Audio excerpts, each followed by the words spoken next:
Testing, testing, testing. Hi there, guys. My name is Rohan Vive, and today we are going to be talking about retrospective determinism. Today we're going to be talking about what is this and what is it about? What is retrospective determinism? Okay? So, in order to answer that, what is it to even begin with? So, what retrospective determinism is basically the cognitive bias that things in the past were always inevitable, okay?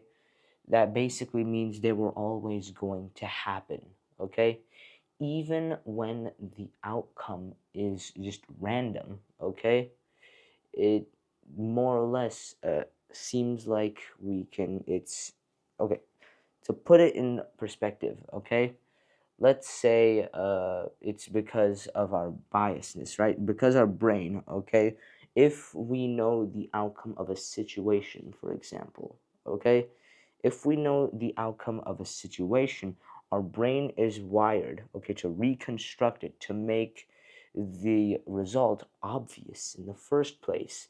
So it's basically an illusion. So let's say in the past, one thing was supposed to go straight smoothly, okay? No in-betweens or whatever, but in reality, it was very bumpy. For example, some examples can include the Allies were destined to defeat, were not destined, but the Allies were basically destined to win World War II. But they weren't destined. They were always going to win. This statement just ignored the risk and uncertainty of the situation. Okay? 2. Of course, Steve Jobs was going to change the world. Right now, this statement overlooks the failure and just randomness of the entire situation, where some possibilities could end up into random places, and also the failures that happened with him. And there are many other examples as well, okay? But why does this matter? Why does retrospective determinism, why does it matter? Okay? There are three reasons. One, leadership and basically decision making, okay? So what this is basically it shows in the past that the risks that you saw looked foolish, they were bad, but back at the time, due to how uncertain things were, it was pretty reasonable to do so and justified, okay? So don't look like that risk was trash. Just think of what it was like then, okay? To see it was the best choice they could make. Another thing that makes it worth mattering, retrospective determinism, is learning from our mistakes, okay?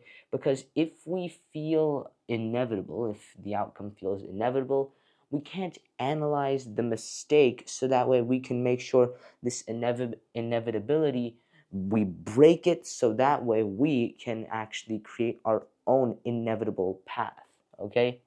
And the third one is risk preparation. We saw back then, oh, this goes straight forward to that, right? But in reality, it was way different. But if we hold on to this illusion that everything is just fine, then that could just lead to overconfidence for the future outcomes, okay? So let's say, okay, if this goes there, then the next one should go there, obviously. But in reality, it's way different, and just overconfidence of that can lead to maybe some consequences, okay? So that's basically the main gist of retrospective determinism, and that's basically it. Thank you for watching this video, and hope to see you next time. Bye bye.